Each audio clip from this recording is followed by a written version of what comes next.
But for a lot of us, when we see injustice in our workplace, or we see people suffering, or we see something, God wants to happen that's not happening, are we willing to risk our lives, or maybe risk our reputation, or risk our jobs, or risk our financial well-being to do what is right and to care for those that God has given us to care for?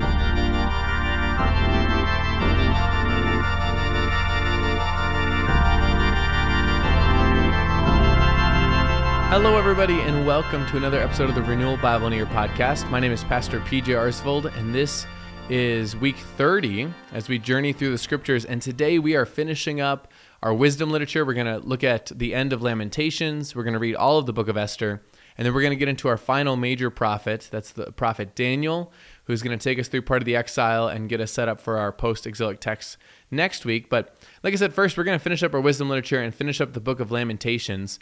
Just a quick reminder of what Lamentations are and the laments are. So this is a book typically attributed to Jeremiah, although it doesn't explicitly say that. It's not, in the text it doesn't tell us it was Jeremiah. So we're not sure exactly, but Jeremiah makes a lot of sense. That's why typically Lamentations is put after Jeremiah. But the Lamentations are these prayers in the wake of the destruction of Jerusalem and the temple. And laments are prayers directed to God where we cry out and say, Lord, look at the suffering, look at all I'm enduring, asking questions of why. Now, a couple key features in the laments, they will pretty much always say that, yes, this is the Lord who brought this about, the destruction of Jerusalem, the destruction of the temple, but he was just in doing so, right? He was righteous in doing so. And yet they still point us back to the Lord. And we're going to talk about that a little bit at the end of the Lamentations here. But just another quick reminder. So Lamentations 1, 2, 3, and 4 are what we call acrostic poems. And so these are poems where the first verse starts with the first letter of the Hebrew alphabet. The second one starts with the second letter. It'd be like if you had a poem today that started, first verse starts with an A, second verse starts with a B, third verse starts with a C, and so on. So you might say, a day should be much appreciated because it only comes so often. Can't get enough of it as it passes by. Don't blink or you'll miss it, right? That was a terrible poem, but I'm just making this up on the spot. But that's the point.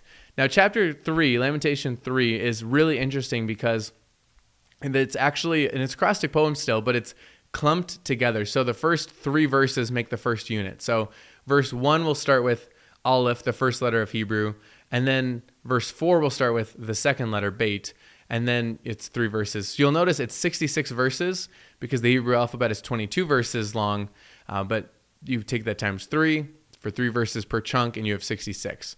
And this is interesting because this is the central one. So if you think about, we have 5 laments. Lament 3 is in the middle, and I think that's important because it's the longest. By far, all the others are 22 verses. This one's 66 verses, but it's also going to give us the most hopeful picture in the midst of lamenting. And so I'm excited to look at this. Right off the bat, again, it's going to start by crying out in one state. Here's what I'm going through. So verse 1, I am the man who has seen affliction under the rod of his wrath. That's the Lord's wrath. He has driven and brought me into darkness without any light. Surely against me he turns his hand again and again the whole day long. And so you can see here that the lamenter is saying, right, I am the one, right? I am the one who's seen affliction. I'm the one who's suffering, and I'm looking at all the problems going around me. I feel like the Lord has brought me into darkness. He has turned his hand against me the whole day long. He'll go on the next verse to cry in the state he's in. He says, he has made my flesh and my skin waste away, right? He has besieged and enveloped me. So again, there's just this terrible play. I feel like I'm being attacked. I feel like I'm wasting away. In verse 10, he says, he is a bear lying in wait for me, a lion hiding. So he views the Lord as this almost like this predator animal that is attacking me, right? This is the state that I'm in. In verse 16, he has made my teeth grind on gravel and made me cower in ashes. And then this is huge. Verse 17 and 18 shows you the spiritual state that has brought him to. My soul is bereft of peace. I have forgotten what happiness is. So I say, my endurance has perished. So has my hope from the Lord. And so in the midst of the suffering, Jeremiah, whoever this is saying, I feel I have no peace. I don't remember what happiness is. I have no endurance, and I don't even have my hope in the Lord. I feel like I'm losing my hope in the Lord. Okay, so that's the spiritual state. And I think it's important to realize sometimes we separate things that happen in this life. We sometimes categorize like physical health, mental health, spiritual health. But really, they're all intricately woven. And most people who have a spiritual crisis, some sort of spiritual state, loss of faith, questioning, doubts, it's usually tied to some sort of, you could say physical experience or mental experience. Like, I'm going through a situation with mental health and I'm dealing with depression and it's making me wonder where God is, or I've lost my job, or I've lost a loved one. These are all, tied up with one another. And so the lamenter here is saying, in the midst of all of this destruction and pain, I feel like I don't have any peace and I'm losing my hope in the Lord. So then here's going to get our turning point, though. That's the state that they find themselves in. And so in verses 19 through 21, he remembers his affliction and wanderings. My soul continually remembers it and is bowed down. But verse 21, here's the little turning point. But this I call to mind, and therefore I have hope. All right, so in the midst of all that suffering, in the midst of having no peace, what do I call to mind? What do I try to remember so I might have hope? Verse 22, the steadfast love of the Lord never ceases. His mercies never come to an end. They are new every morning. Great is your faithfulness. Oof. That's one of probably the most well-known passages in the book of Lamentations. It's funny, in a book of lamenting, it's funny that usually the most quoted passage is the positive passage. But I love that, right? So what do I have to remember in the midst of suffering? I remember that the steadfast love of the Lord never ceases, that no matter what I'm going through, his love is not over, it's not gone. His mercies never come to an end. They're new every morning, right? Sometimes you'll hear that. His mercies are new every morning. Great is your faithfulness. The Lord is my portion, says my soul. Therefore I will hope in him. And so you have this beautiful picture of, in the midst of suffering, saying, his love never fails. It is eternal. No matter what the circumstances bring about, his love is sure, it's steadfast, and every day his mercies are new. Every time you wake up, it is a gift from the Lord, and every day there are new ways which the Lord is blessing you and taking care of you and giving mercy upon you. Every day he's forgiving you anew for whatever sins, new sins, old sins. His mercy is new every single day. And so you can say the Lord is good to those who wait for him, to the soul who seeks him. It is good that one should wait quietly for the salvation of the Lord. Right? This idea that, in the midst of suffering, to wait on the Lord, to wait quietly. And we'll talk about this at the end of Lamentations, but the idea that our cries are directed to the Lord and saying, I'm going to trust in you even in the midst of my suffering and my pain. And so as you jump kind of down a little bit, verse 40, kind of this is what we should do then. Let us test and examine our ways and return to the Lord. Let us lift up our hearts and hands to God in heaven. So remember, this is in the wake of God's judgment on Jerusalem. He's saying we should test and examine our ways. We should reflect on what we've done, return to the Lord, right? Repent, come back to him, listen to him, and then lift up our hands, right? To even pray and to praise God in the midst of all of this. And then he can say in verse 58 a while later, you have taken up my cause, O Lord. You have redeemed my life. You have seen the wrong done to me, O Lord. Judge my cause, right? So again, he can say, you have redeemed my life, right? You have preserved me and saved me. Even as I'm suffering and I'm hanging on by a thread and it feels like my hope is wavering at times, Lord, I can say that you have redeemed me. You have loved me. You have protected me. You have forgiven me. And so I'm going to cling on to you. And so you have this beautiful big lament in Lamentations chapter 3, this one that's kind of centered on, and again, the whole kind of book is centered on, we're suffering, we're enduring all sorts of hardships, but at the end of the day, I remember that the Lord's love never ends and that his mercy is new every single day, and so I can wait for him in the midst of my suffering. And so that's, again, this kind of big, powerful, central lament. As we go to chapter 4, okay, this is another lament. We have 5 of these. And so this is another acrostic poem. How the gold has grown dim, how the pure gold is changed, the holy stones lie scattered at the head of every street. And so, again, you can picture like glimmering gold, right? And this is, I think, symbolic. Think of these holy stones of the temple and its majesty, but also as the city and the people, right? This place that was gold and shining and prestigious, it's like gold that's now dim. It has lost its prestige. It's lost its glitter. And so things are pretty rough. So again, this is lamenting at how things have gotten so bad for the city and for the people. Jumping down into verse 7, this is again a reference to Jerusalem and Judah. Her princes were purer than snow, whiter than milk. Their bodies were more ruddy than coral, and beauty of their form was like sapphire. Now their face is black, blacker than soot. They are not recognized in the street. Their skin has shriveled on the bones. It has become as dry as wood. So it's talking about how its leaders, its people were, clean and washed, right? And ruddy. So you can think of coral like a pinkish color. They looked healthy. They were healthy skin, and now they're dirty. They're covered in soot. They're shriveled to the bone. That's the idea here. Who once were clean and prestigious and healthy, now are disgraced and dirty. Jumping down to verse 10, this just shows you just the horrendous state of Jerusalem. The hands of compassionate women have boiled their own children. They have become their food during the destruction of the daughter of my people. So again, just in the desperation that people are going through, right? That even it highlights compassionate women. These are not just wicked people, but they feel so desperate that they're led to eat their own. Just disgusting, just terrible, right? How bad things have gotten. Verse 12, the kings of the earth did not believe, nor any of the inhabitants of the world, that foe or enemy could enter the gates of Jerusalem. So there was a time when nobody thought that they could enter the gates of Jerusalem. It was safe, it was secure, right? Things were good. Verse 13, this was for the sins of her prophets and the iniquities of her priests who shed in the midst of her the blood of the righteous. So this place that once nobody thought they could penetrate because it had the Lord's favor was led astray by the sins of its own prophets and its priests, right? Its leaders, its religious leaders who shed the blood of the righteous in the midst of her, right? So they defiled themselves, and that's why this punishment has come upon. Which is why this lament ends in verse 22, the punishment of your iniquity, O daughter of Zion, is accomplished. He will keep you in exile no longer, but your iniquity, O daughter of Edom, he will punish. He will uncover your sins. So again, you see this lament ends with this promise of, hey, the Lord has punished your iniquity, but it's accomplished. I've done it, and I will not keep you in exile forever, right? I'm going to bring you back. But for Edom, remember, Edom, that's brother nation next door, he will punish them all the more because of their evil and their wickedness towards God's people. And so then that gets us to the last lament, Lamentations chapter 5. Now, what's really interesting is this is the only one that's not an acrostic poem, but it's still 22 verses. So it's kind of an interesting feature that it's the same, a number of verses as all of these acrostic poems based on the Hebrew alphabet, but it's not taking up that exact same form. So kind of a unique feature of it.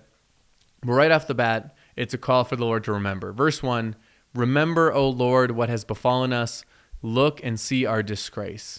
And so again, it's a crowd in the midst of suffering and say, Lord, remember us. Remember us and look upon us, right? Save us. Do something about this. Don't cast us off forever. In verse 7, he says, our fathers sinned and are no more, and we bear their iniquities. And so it's an acknowledgement that those who came before us sinned, and they suffered for their sin, and we're still suffering in the midst of it. So again, it's just a reminder that the kind of complex nature of familial, generational relationships. Like, any country, you reap what previous generations sowed in terms of politics, in terms of economy, in terms of structure, in terms of all sorts of cultural influences. Those things have an effect on next generations, but each generation is ultimately responsible, and each person is ultimately responsible for their own sin. And so you have this kind of acknowledgement of, our fathers sinned and they suffered for it, and now we're looking here and we're in the midst of the rubble and the ruin of all of that, and we're asking for the Lord's help and care in the midst of it. In verse 14, he says, the old men have left the city gate, the young men their music. And so just a reminder, the elderly would stand in the city gate and they'd pass on wisdom and they'd talk and they'd care and make judgments.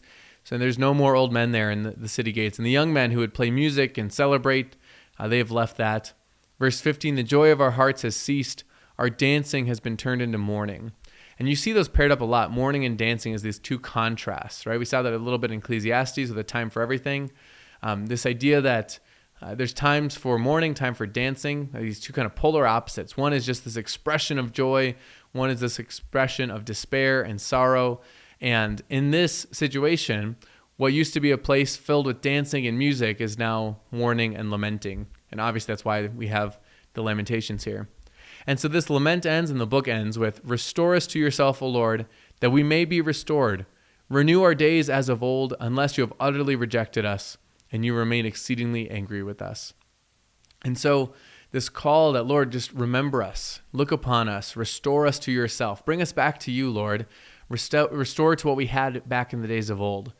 And I think that when we think about the Lamentations and why laments are so helpful, it's funny because often in Christianity, we can portray Christianity as this kind of hyper positive, everything's good. Remember that everything is, going to be okay, which is true, right? Everything will be okay in the end. Like in the end, Jesus is going to return and everything will be, better than okay. It's going to be awesome. But the Lamentations remind us that in this life, things are not always okay. And that's part of life in a sinful world. And the reason why the Lamentations and laments, even though they are sometimes in despair, sometimes some pretty harsh language. Lord, why would you have done this? You're like a bear who's attacking me. You've led us to such desperation. They're still actually quite hopeful, simply in the fact that they're directed towards the Lord, right? So it is far better to turn to the Lord and say, Lord, what in the world are you doing? Why would you do this? Lord, help us. Can't you see what's happening? Than it is to ignore him or to turn away from him. And so the laments are helpful to give us a framework and a picture and an image of what it looks like to cry out to the Lord in despair, in depression, in anguish, in suffering, but to still go to the Lord and to still cry out to him, knowing that he is the one who is over all things. He's the one who continues to reign. He's the one who ultimately saves. He's the one whose mercy is new every single morning and whose love never ends. And so I find the Lamentations very helpful in that sense. And it's a good reminder that if you feel like you're you're a Christian, you're like, I don't want to go to church because everyone there is so happy. Like, no, people at church, Christians throughout all generations have suffered and endured hard things and not wanted to get out of bed and not wanted to show their face to people and just wanted to cry. And that's a reasonable place to be in the midst of life, in the midst of suffering.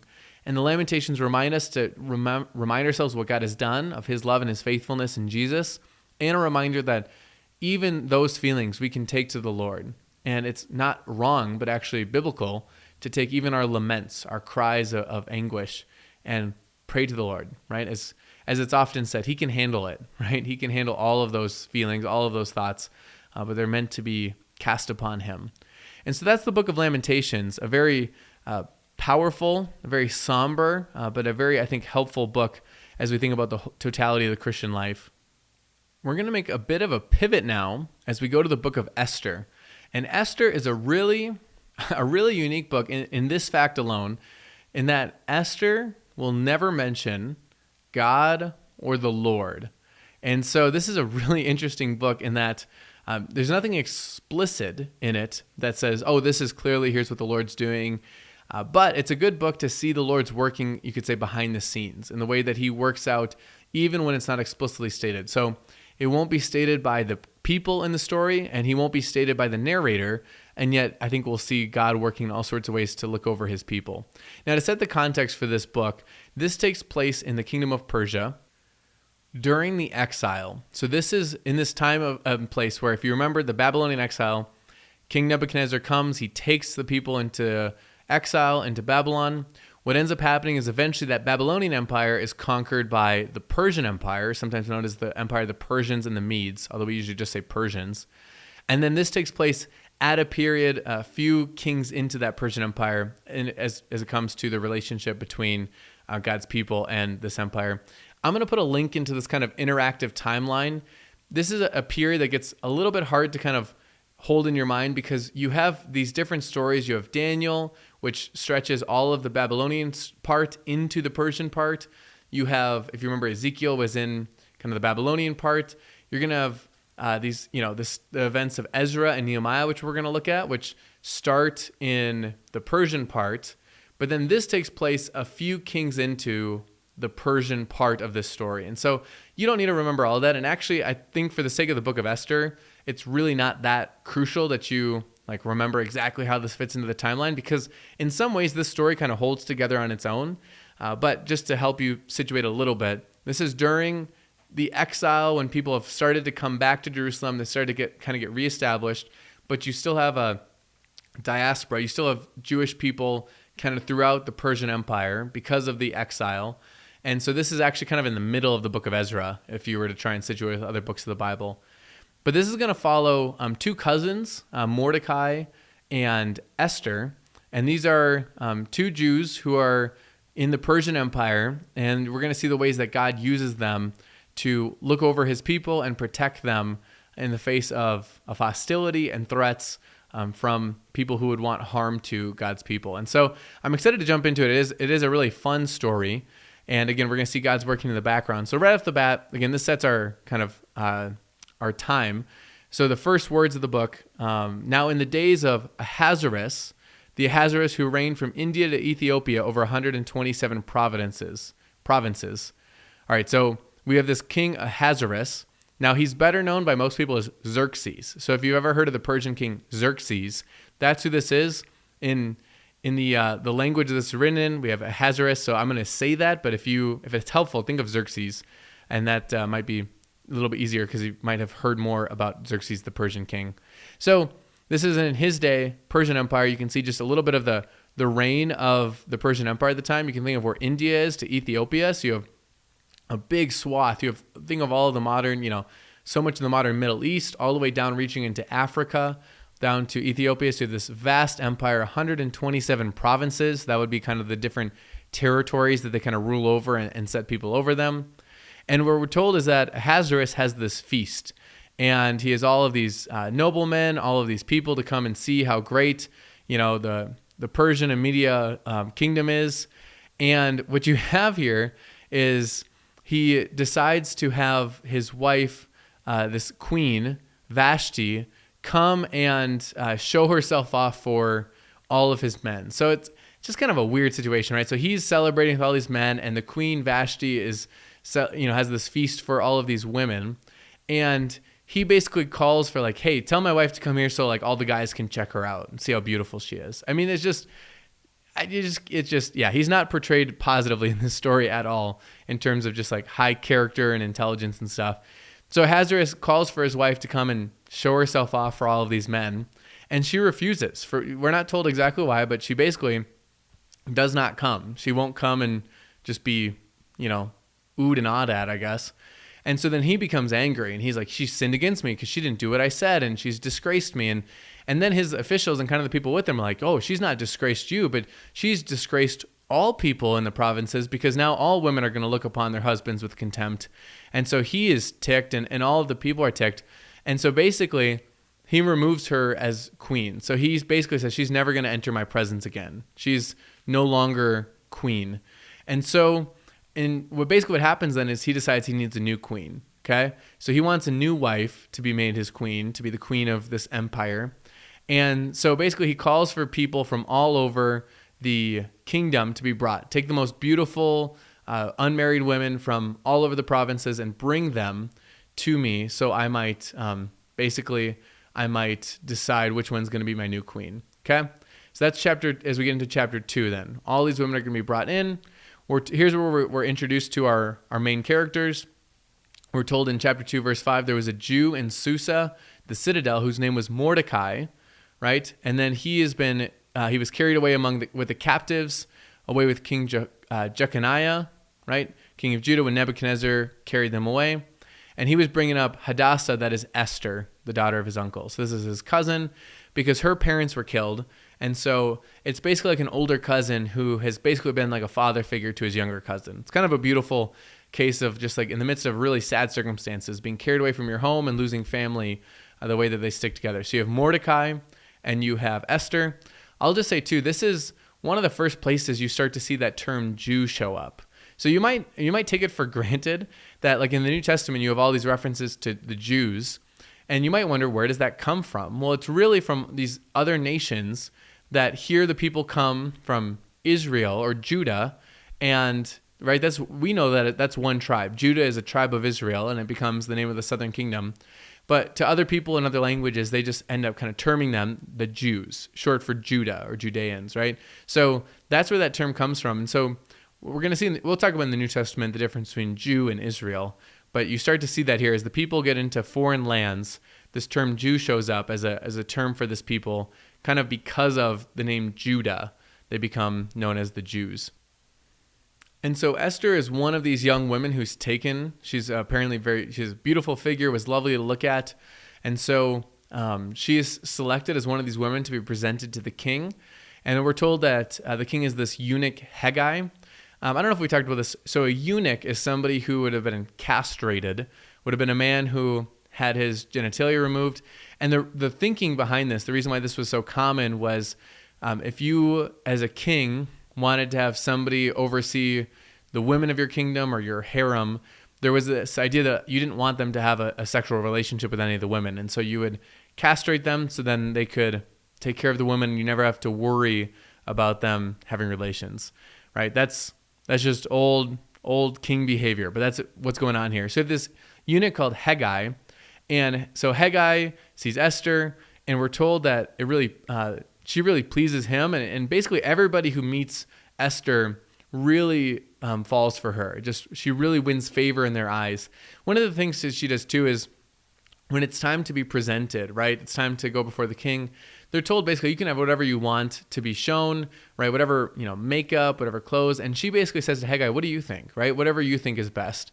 And which is a really wise decision, right? He's the one who serves the king. He knows, he loves, this color. He loves this kind of, hairdo. I don't know. And so her wisdom in not saying like, well, her vanity and here's how I look the most beautiful or here's how I'm the most presentable, but her willingness to lean on the people around her. And so Hegai really likes Esther. One of the key features, and this is really important to know in the story, we're told here in chapter 2, verse 10, Esther had not made known her people or kindred, for Mordecai had commanded her not to make it known.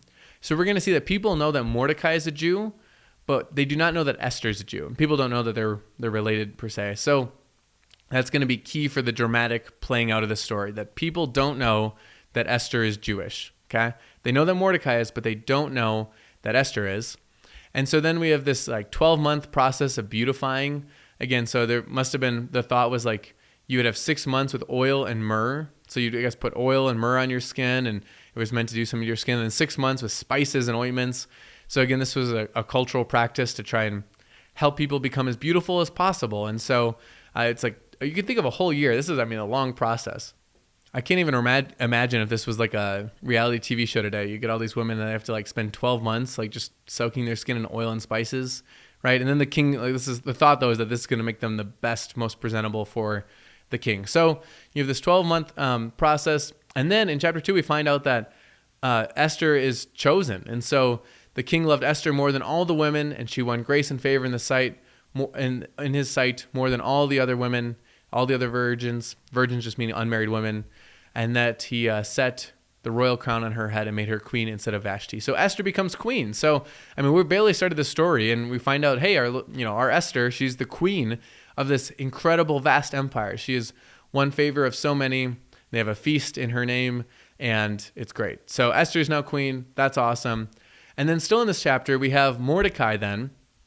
We're told that as they're having this feast, Mordecai is sitting at the king's gate. So he's sitting outside, and what ends up happening is he overhears a couple of these men, two of the king's eunuchs. Their names are Bigthan and Teresh, that they have a conspiracy that they are going to try and kill King Ahasuerus. So he hears two men who work for the king, these two eunuchs, who are planning an assassination attempt. He hears of it, and he sends word through Esther, and then Esther tells the king in the name of Mordecai. So she goes and says, hey, Mordecai, and maybe she tells him that they're cousins, but it's important to understand that they know that he's Jewish. They don't know that she's Jewish. But regardless, she passes on this message from Mordecai to the king saying, hey, these two men are seeking to kill you. And so he investigates it and determines that this is true, and the two men are put to death. And then we're told that it was recorded in the book of the Chronicles in the presence of the king. So this is important too. This will come into the story later. But what ends up happening is Mordecai overhears this conspiracy to kill the king. He reports it through Esther. And then the king is like, yeah, oh my gosh, you saved my life. So they record it in this book that Mordecai had alerted the king to this assassination attempt and therefore had saved his life. Okay, that's going to come into later. And in chapter 3, we're going to meet our antagonist of this story. This is our bad guy in the story.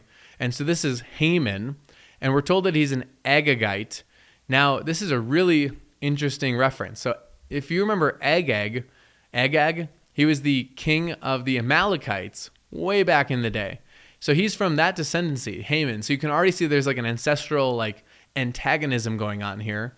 So Haman is promoted. He's basically the right-hand man to King Ahasuerus. So Haman is this high-up official, And we're told that all the king's servants who would bow down to him because he was so, highly regarded, because he was like second in command.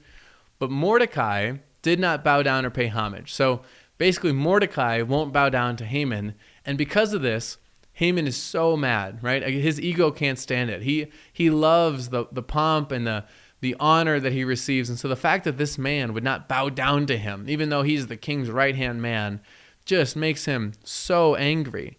And so he decides that he wants to take out Mordecai. But not only that, he decides to destroy all of Mordecai's people. So Haman at this point, we're in chapter 3, has decided he wants to wipe out all of the Jewish people throughout the kingdom. He's so mad at Mordecai and his people. So Haman basically starts hatching this plan. So we're told that he basically has this plan where he goes to the king and he convinces the king to allow him to put in a law. And it's interesting because he says that there's this people amongst all the rest of our people that are very different from us, right? That they don't follow, they have different laws, and they don't honor all of our laws, right? So because they practice, their religion, they obey their God, they're a threat, they're different. We should really get rid of them. I think this is interesting because this is something that, throughout history, God's people have, wrestled with, have been accused of, right? I mean, for instance, there have been times and places, I'm thinking of the French Revolution, where you had to basically make a pledge unequivocally to the Republic of France above all things, even above your religious duties. And there was a lot of priests who died because they were not willing to pledge allegiance to the Republic of the French Revolution over their duties as a priest. And I think it's just a great example of like how often people can view Christians as a threat because we have an allegiance that's above any allegiance in this world. Our allegiance to God is above any allegiance to a nation or a party or any other ideology or idea or any other person or any other family, right? Our first allegiance is to God. And so sometimes that's going to make us stand out. Now, obviously, Haman's real concern here is he just hates Mordecai, right? And therefore hates his whole people. But it's an interesting accusation, right? Their laws are different. They don't follow everything like we do. They don't listen to us. And we're going to see that when we get to the book of Daniel too, where you're going to have civil leaders who say, hey, everybody has to do this. And there are faithful people who say, nope, that contradicts my duty to God. And so my duty to God comes over my duty to nation or country. Okay, that's really important here. And so Haman, who here is labeled the enemy of the Jews, he basically convinces the king to allow him to put a law in, and he uses the king's signet ring. So just a reminder, that's a ring that you would stamp some sort of proclamation with to show that this really was the king who is declaring it. The king basically gives him his signet ring and allows him to make anything. And he sends out this proclamation to all the provinces, so 127 provinces, to destroy, to kill, and to annihilate all Jews, young and old, women and children, in one day, the 13th day of the 12th month, and to plunder their goods. And so this is genocidal, right? For this people, kill them all. Wherever you are, this is the date, right? There's a specific day. It's not open war all the time, but on the 13th day of this month, kill all the people. So it's this horrendous act, right? Just terrible, right? For all the people. And so you'll see here, like we talked about, there's no mention of God in this book, but you can see this is a threat to the people that God has promised to bring home and to restore, right? So there you can see this is a threat to an explicit promise that God has made in the scriptures, even though we don't have that mentioned for us in this book.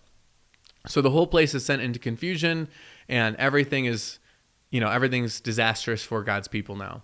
So in chapter 4, we're told that when Mordecai learned about all that had done, he tore his clothes and put on sackcloth and ashes. So he is lamenting, he is crying out, he's grieving. We're told that all the Jews grieve.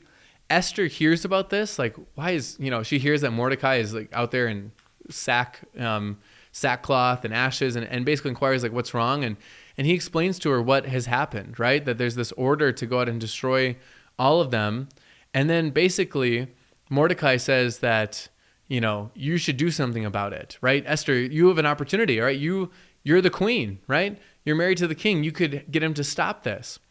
Now, Esther is worried because there is a law in the Persian culture that nobody can just go enter the king's presence unannounced. You don't just show up, right? I mean, this is so different from what we think today. Like, everybody just stops in places but the idea that the king in his space is so sacred that you only come if you are summoned, if the king goes and sends somebody to retrieve you.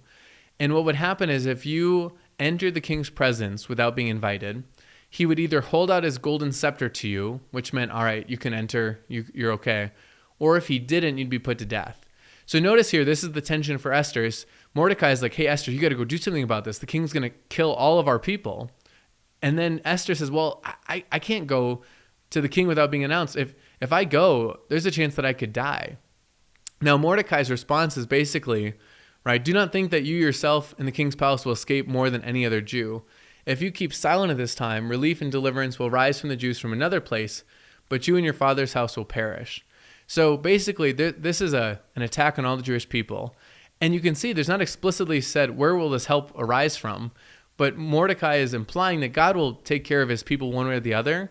But if you shirk at this responsibility to care for God's people, to save God's people, know that judgment will come upon your father's house, upon you and your people, because you are still Jewish, right? This affects you too. This is important. So what Esther decides to do is she says basically like, I'm going to do it. Okay, I'm going to go. I'll talk to the king. So she asked Mordecai, basically hold a fast on my behalf. Do not eat or drink for 3 days or nights. I and my young women will also fast as you do. Then I will go to the king. Though it is against the law, if I perish, I perish. So she's saying, if I die, then so be it, right? I'm going to do what is right. I'm going to go try and save our people. And I find it powerful, too, that she asked Mordecai to fast for her and asked all of her ladies in attending to fast for her as well. I mean, we don't think this way often. We do ask for prayers, but this idea of like, if we're doing something very difficult, maybe something, life-threatening or significant, say, hey, could everyone spend some time in prayer and fasting for me that I might be able to be successful in this?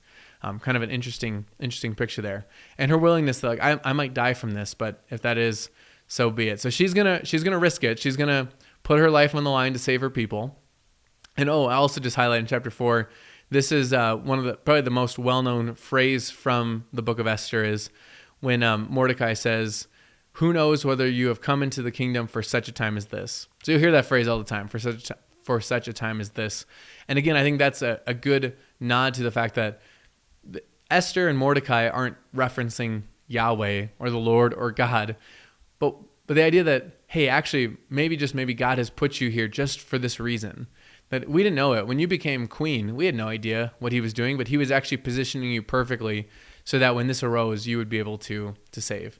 So in chapter 5, here's Esther's plan. Here's how she's going to go about and save it. So first, she enters the king's presence after these 3 days of fasting and prayer. And it's kind of like a tense moment because you're like, oh my gosh, what's going to happen? But he holds out his scepter. So she's okay. He's basically like, yep, you have found favor in my eyes. You can enter my presence. And so she asks to hold a feast. She basically says, I have a feast for the king. And so the king's like, great, this is awesome. And it's for Haman too. So you can see how she's setting this up. I'm going to have a feast for the king and Haman. And so they come and they have this feast. And then he's basically like, they're having this feast. And he's like, what do you want? Like, clearly you held this feast. What's your request? And she says, I'd like to have a feast for you guys tomorrow as well. Okay, so I want you to come back tomorrow and have another feast, you and Haman. And so Haman's like, this is great. Like, oh my gosh, just the folly, right? This is the tension, the irony that we know something that the characters don't know. Haman has no idea what's playing out here. He has no idea that Esther is trying to foil his plans, but he just thinks like, how great is my life? And so basically they're going to come back for a second feast. That's the plan here. And so then you have the feast takes place. They're going to come back for another one. And then Haman goes back. He tells all of his family how great this is, how good all of his riches. I mean, this is just one of those people who just brags about how great he has it, how great he is, right? He brags about the splendor of his riches, his sons, his basically how the ways that the king has honored him with promotions, so much so that Esther even invited him to this feast.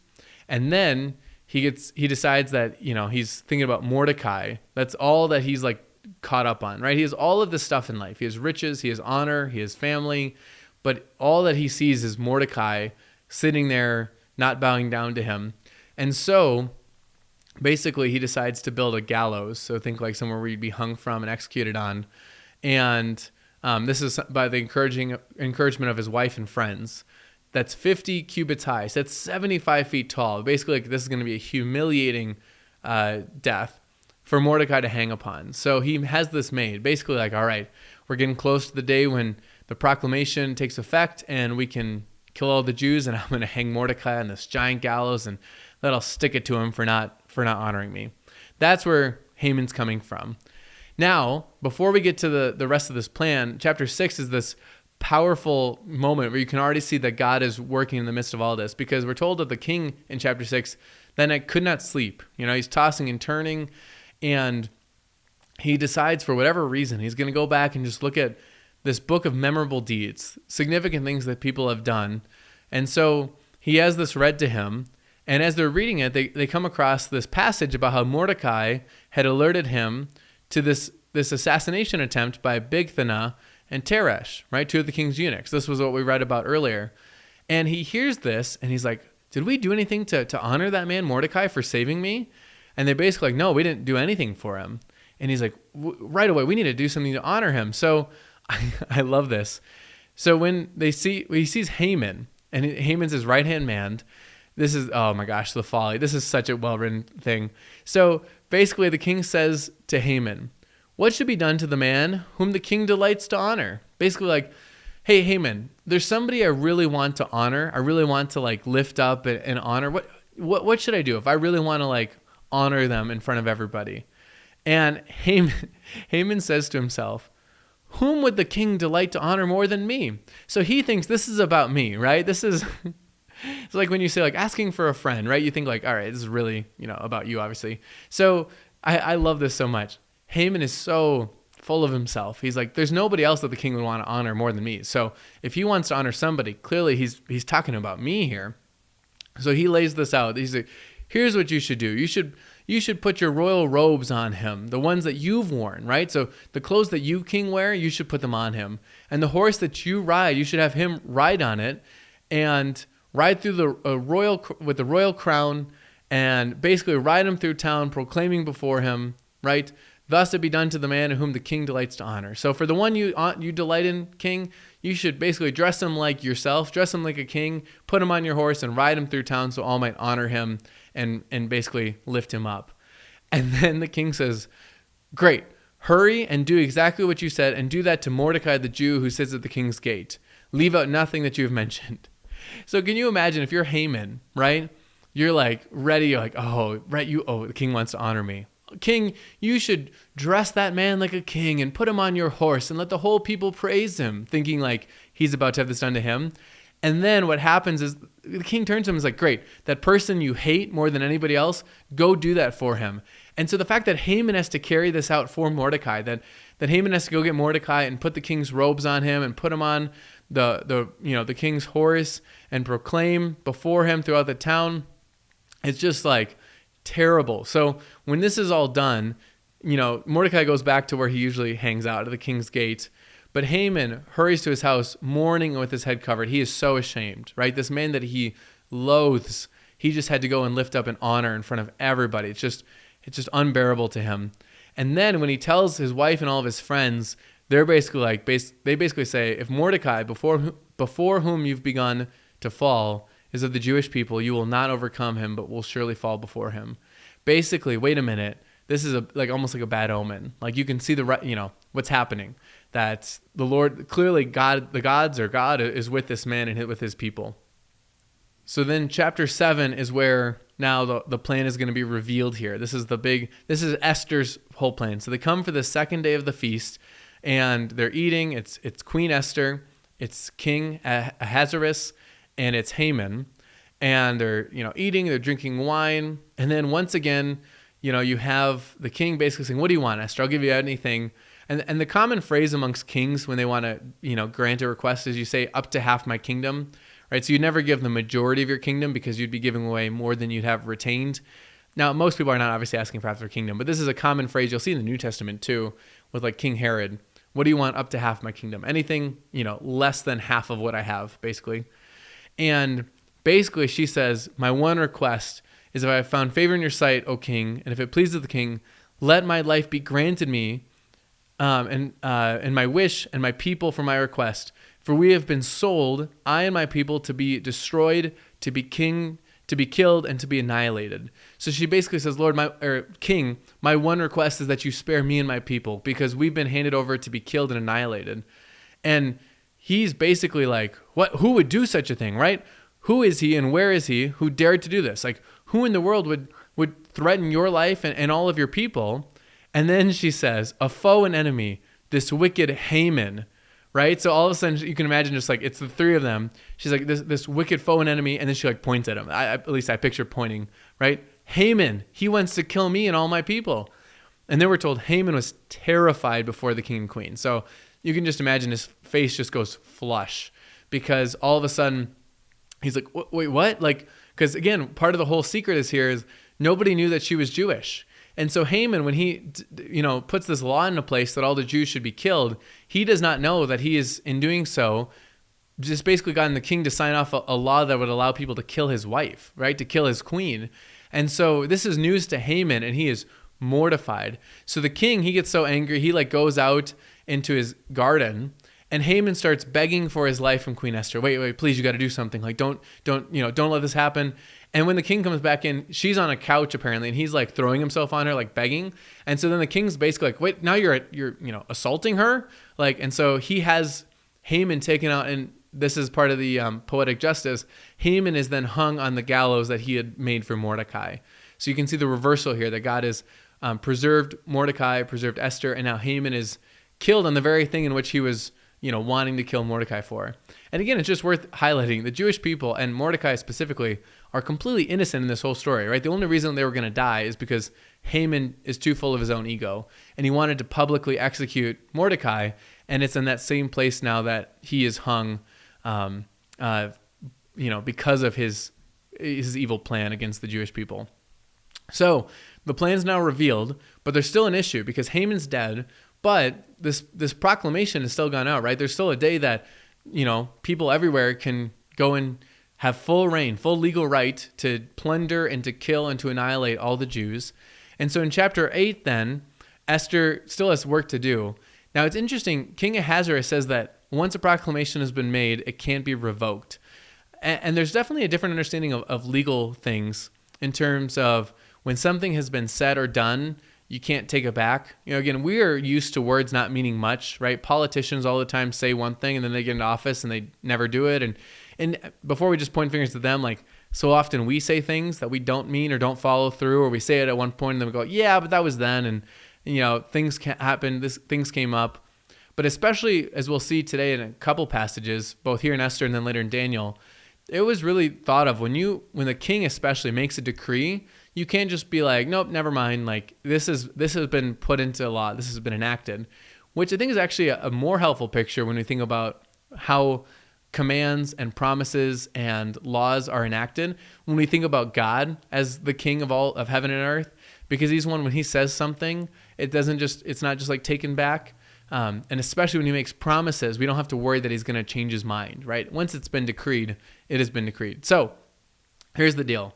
You have Mordecai here, you have Esther here, you have King Ahasuerus here, but they can't take back this edict, this proclamation.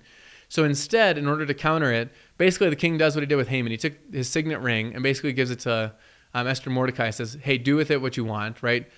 Do whatever, like put whatever you want out there to new laws to try and protect your people."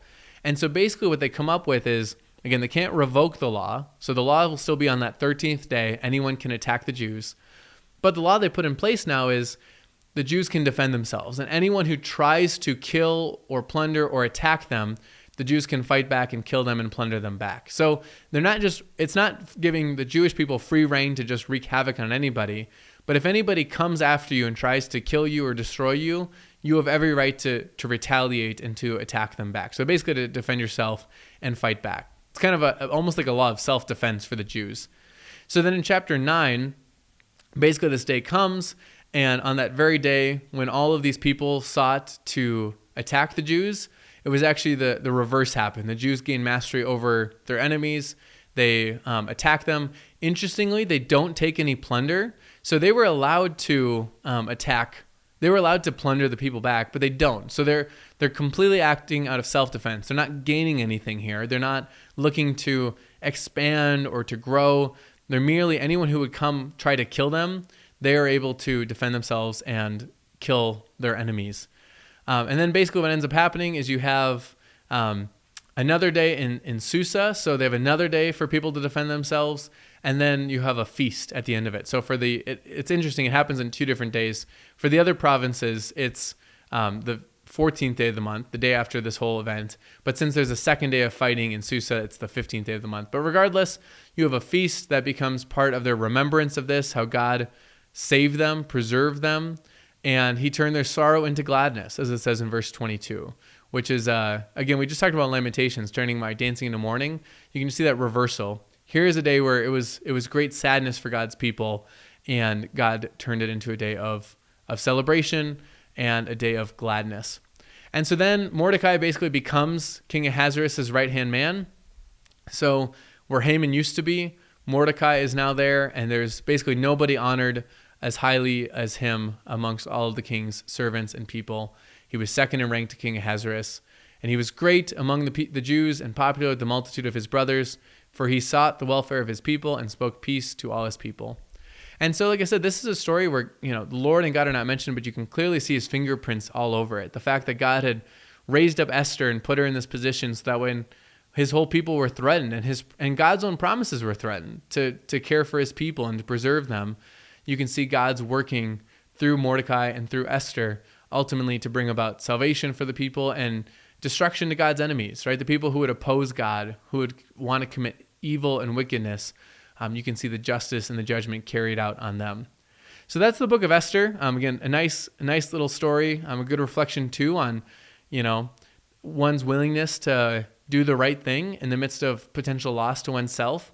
So not all of us are, Queen of Persia and risking our lives to go talk to the king, which again, Esther was risking her life to go talk to the king. He could have been like, how dare you? You could have been in a bad mood and be like, no, why did you come in here? You're dead. But for a lot of us, when we see injustice in our workplace, or we see people suffering, or we see something, God wants to happen that's not happening, are we willing to risk our lives, or maybe risk our reputation, or risk our jobs, or risk our financial well-being to do what is right and to care for those that God has given us to care for, or to follow him and honor him? And to maybe ask like, hey, things were really comfortable. Like for a while, Esther, like, man, everything's just smooth sailing. This is so fun. But we see now like, oh, God had put her there so she might, for a purpose. It wasn't just for fun. It was also to save her people. And she risked all of the good things, right? All of the pleasurable things to do what was truly good. And that was to save them. So it's a good reflection on us and the ways that God uses us and the places he's put us for such a time as this. So that wraps up the book of Esther. And now we're going to go to the book of Daniel. And again, this is the last major prophet, although you'll notice that it is quite different from our other major prophets in that the first part of the book of Daniel, the first 6 chapters, are all basically narrative. These are stories. And then the last part are going to be dreams and visions, maybe closer to what we think of with prophets like Zechariah and Isaiah and such. Now, Daniel's going to span quite a timeline here because Daniel is part of that initial wave of exiles taken out from Jerusalem, but he's going to stretch all the way into the Persian Empire. So his time spans the whole time that the people are under Babylonian rule, and it goes into the time that they're under the Persian rule. And so it's quite a stretch here, but Daniel's a cool story, and many of us probably know stories. If you grew up in the church, or you read a kid's Bible or went to Sunday school, maybe you've heard about the fiery furnace or Daniel in the lion's den. And so we got some really good stories, but also some really good prophecies, and I think a lot to gain from this book. And so right off the bat, we're told that Daniel was in the 3rd year of the reign of Jehoiakim, king of Judah. Nebuchadnezzar, king of Babylon, came to Jerusalem and besieged it. And the Lord gave Jehoiakim of Judah into his hand with some vessels of the house of the Lord. Okay, so this is again that first kind of stripping of Jerusalem.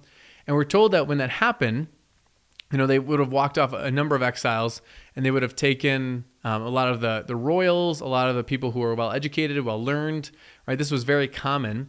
And we're told that the king also had wanted to take some of these men and to bring them kind of into his court. Let's teach them, let's train them. And part of it is just like you can never have enough, wise counselors, wise men.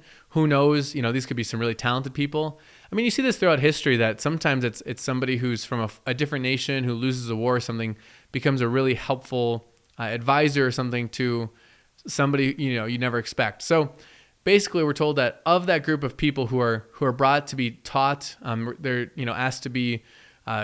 They're supposed to be of good appearance, skillful in all wisdom, and endowed with knowledge. Those are the people they're looking for. People of nobility. They want to teach them the literature and language of the Chaldeans. That's the Babylonians. We want to give them food of the king's table. Basically, they're going to be brought up to be part of kind of the king's circle. And among that group, taken from Israel, you have Daniel, Hananiah, Mishael, and Azariah. And of course, they're going to get renamed to Babylonian names. So those are their Hebrew names. But then in Babylonian, so Daniel is known as Belteshazzar, Hananiah is called Shadrach, Mishael is called Meshach, and Azariah is called Abednego. So it's interesting for most of us, right? We know Daniel, probably not as much Belteshazzar, which is the name of one of the Babylonian gods. And then instead of Hananiah, Mishael, and Azariah, you probably more likely have heard Shadrach, Meshach, and Abednego. So kind of fun, but those are their names. So really from here on, just if you can remember Daniel, Shadrach, Meshach, and Abednego. Those are our main kind of characters we're going to be following in these first stories. So Daniel obviously being the main one, he's the one the book is named after. But right off the bat, Daniel runs into something because one of the things that was told was that these people, these young men, were to be given a portion from the king's table. They're supposed to be eating the royal meal. But for Daniel, there are parts of that meal, part of the Babylonian customs that violate the food laws that God's people have been given. So if you remember, think of all those laws and paid attention to, you don't eat these animals. These ones are clean. These are unclean. This is common. This is holy, right? There's all these distinctions, and there's all sorts of things that are not supposed to be eaten. And there are things in the Babylonian king's diet that Daniel is like, that violates the law of our God. And so he does not want to eat this. He doesn't want to defile himself. And so he asked the chief of the eunuchs, basically that he would not have to defile himself. And God gives him favor in their sight. So they like Daniel. But one of their concerns is, hey, we're under the king's orders to feed you like the best food, right? All of the food that he eats. And if we come back to him and you're sickly because you won't eat your food, or because, he wants you to fatten up and be strong, and like we're going to be in violation of our laws, right? And our commands. And so basically they're worried like what's going to happen to us if we don't, if we let you get away from these things that the king has clearly commanded us. And so Daniel sets up this test. He says, basically, just give us vegetables, because those are not considered unclean, and give me and my three friends here, give us that. And then for a period of time, basically then compare us and how we look to you compared to the other young men that you've taken. So of the other people you've captured and brought in to be raised up for this purpose, compare how we look at the end of this kind of test run and compare that. And so what ends up happening is when this takes place, so Daniel, Shadrach, Meshach, and Abednego eat just kind of vegetables and stuff. They don't defile themselves. When they come back in front of, the eunuchs after a period of time and they compare them to the other young men, we're told that their skin is fatter, they look healthier, and so they are much, much better. And so I'll just say this is one thing that sometimes people try to market as like the Daniel diet or the Daniel fast. I've had people, even call before and say, hey, do you have any resources on this? The point of this passage is not that it's better to eat vegetables, right, than meat. The point of this passage is not, hey, you should eat what Daniel ate. Because again, in the New Testament, it's very clear that all foods are declared clean. So there's no longer this idea of foods being unclean for us to eat and defiling us.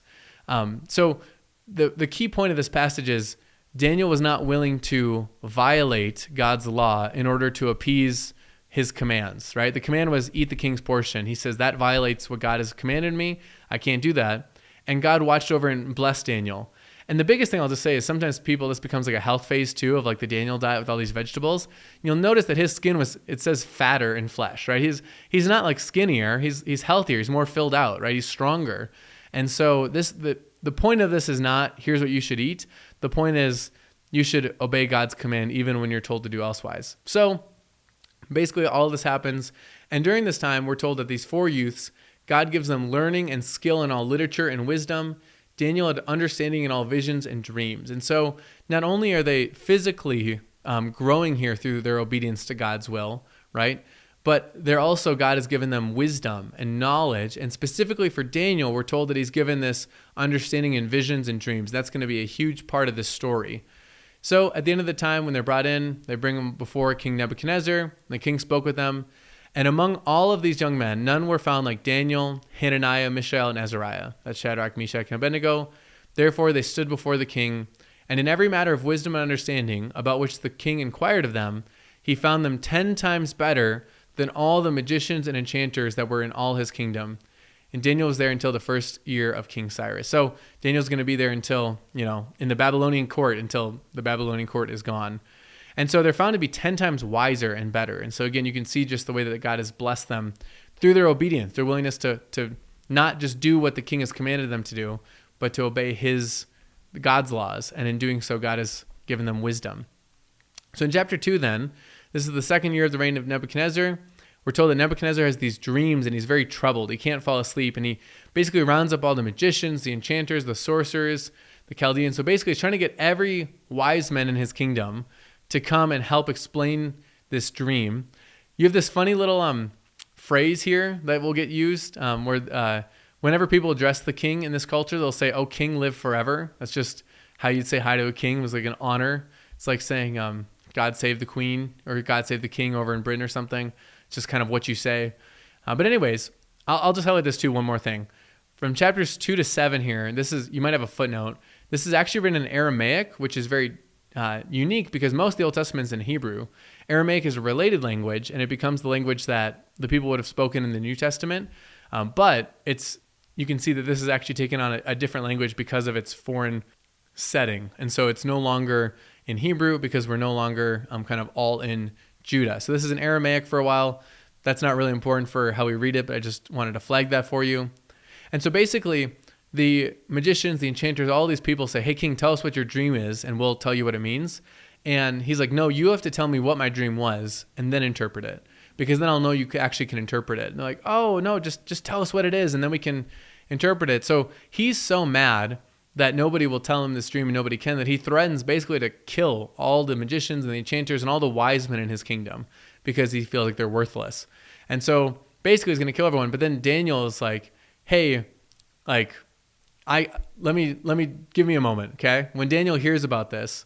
So then when Daniel goes, he tells what's going on to Shadrach, Meshach, and Abednego, and he tells them to seek mercy from the God of heaven. So basically, hey, ask for his mercy, ask for his blessing. So what are they doing when they're faced with a difficult situation?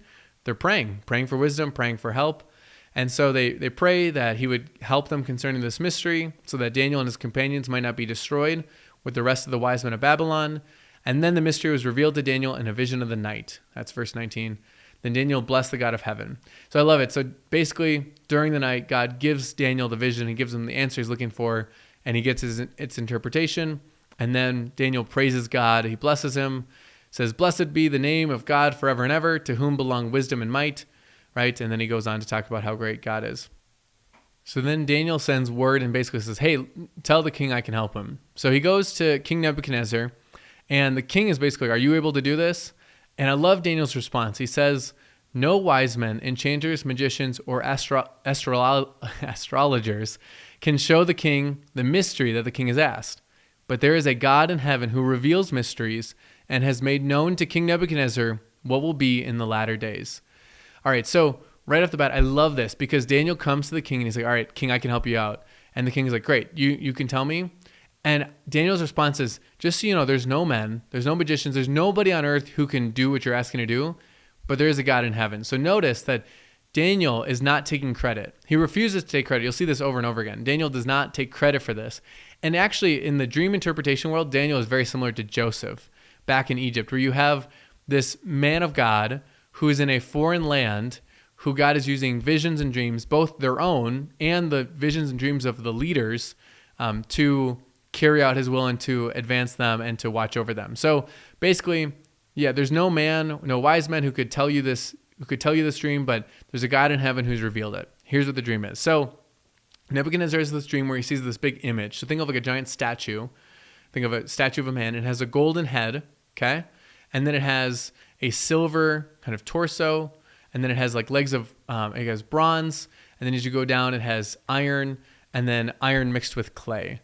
All right, so you have all this kind of, you can picture this, the statue again, golden head, chest of silver, middle of bronze, legs of iron, feet of iron and clay. And so it's kind of this like layered statue. And then what he basically says is that this is actually these kingdoms. So he says to Nebuchadnezzar, you're the golden head, right? You're this great crowning achievement. After he's going to come a kingdom that's less impressive, right? So that's going to be silver. And then a kingdom after it's going to be bronze. And then after it, a kingdom that is iron. And then that's going to be kind of divided and muddled. That's the iron and clay at the bottom. Now, I'll just say this. Some of these visions, there's a lot of geopolitical things going on. And some of these visions will get kind of connected to later in the book of Revelation. But I think the most reasonable and accepted view of this is that, so Nebuchadnezzar is clearly the golden head. I mean, that's what he's told. The silver chest is going to be the Persian Media Empire. So that's the one we were just taking place in Esther. Then the torso is bronze. That's going to be the Greek Empire, or the Greek Macedonian, more specifically. And then the legs are going to be the Roman Empire. And then the feet are kind of like in the division or the breaking up of the Roman Empire, where it's become fragile, but it still carries with it some of its own old strength. And now there are obviously lots of kingdoms in the world. Even at the same time, these are the kingdoms that specifically play into a part with the story of God's people. So right now we're at the Babylonians. We're going to be talking about, we go into the Persian Empire. We just were there with Esther. We're not really going to read anything from the Greek Empire, the Greek Macedonian Empire, but I'm going to do an episode on the time between testaments, and that's going to be the primary feature of that, is what happens with this Greek Empire and Alexander the Great. And then the Romans are who's in charge when Jesus comes on the scene, right? So you can see kind of these kingdoms that are playing out here. So it helps to know a little bit of history here. But I will just highlight this. So you have these kingdoms, again, likely Babylon, Persia, Greece, Rome. But I do love that in this, you have this stone that's going to destroy the statue. There's this stone that shatters the statue and then turns into a mountain that covers the whole earth. So what does that mean? Well, in verse 44, and in the days of those kings, the God of heaven will set up a kingdom that shall never be destroyed, nor shall the kingdom be left to another people. It shall break in pieces all the kingdoms and bring them to an end, and it shall stand forever. And just as you saw that this was a mountain made by no human hand, and it broke into pieces, the iron, the bronze, the clay, the silver, and the gold, a great God is made known to the king, which shall be after this. The dream is certain and its interpretation sure. So notice here that Daniel is already getting a vision of kind of these mighty nations and kingdoms of the world, but he's getting a vision of a kingdom that's never going to end, that's going to supersede all of these. And it's going to rise in the midst of it, right? Because it's in the midst of the Roman Empire that Jesus initiates the reign of God, right? The kingdom of heaven. That's what we, as you'll see in the Gospels.